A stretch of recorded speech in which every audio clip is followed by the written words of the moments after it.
প্রথমেই একটা রান্নার প্যানে সয়াবিন তেল ২ টেবিল চামচ, এখন দিয়ে দিয়েছি লবণ, হলুদ সামান্য একটু। ছোট সাইজের চিংড়ি মাছ দিয়ে দিলাম আধা কাপের মতো। খুব ভালো করে নেড়েচেড়ে নিচ্ছি। কিছুটা যখন ভাজি হয়ে গিয়েছে তখন দিয়ে দিচ্ছি মিষ্টি কুমড়া।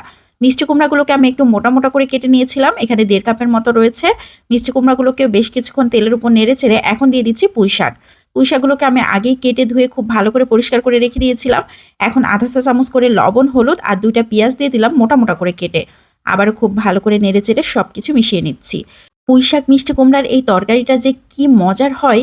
একদম সিম্পল কিন্তু খেতে অসাধারণ টেস্টি। ১ চা চামচ করে পেঁয়াজ পেস্ট, আধা চা চামচ রসুন পেস্ট, ১ চা চামচ সরিষা পেস্ট, ২ চা চামচ দিয়ে দিয়েছি কাঁচামরিচ পেস্ট। মরিচটা বুঝে দিতে হবে যে যেমন পছন্দ করেন। আর এই তরকারিটা অবশ্যই কাঁচামরিচ দিয়ে রান্না করতে হবে, তাহলেই বেশি মজার হবে। সামান্য একটু পানি দিয়ে দিলাম।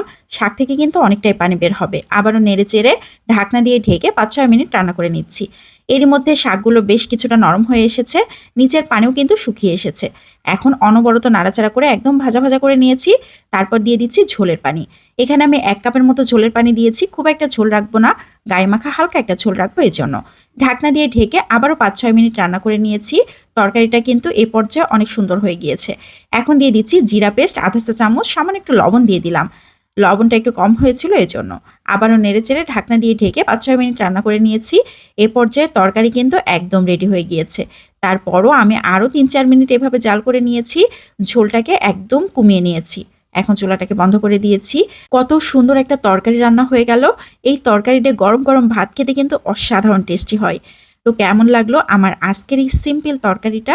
সবাই লাইক ও কমেন্টের মাধ্যমে জানাতে পারেন। যারা এভাবে রান্না করে খাননি তারা একবার হলেও ট্রাই করে খেয়ে দেখতে পারেন।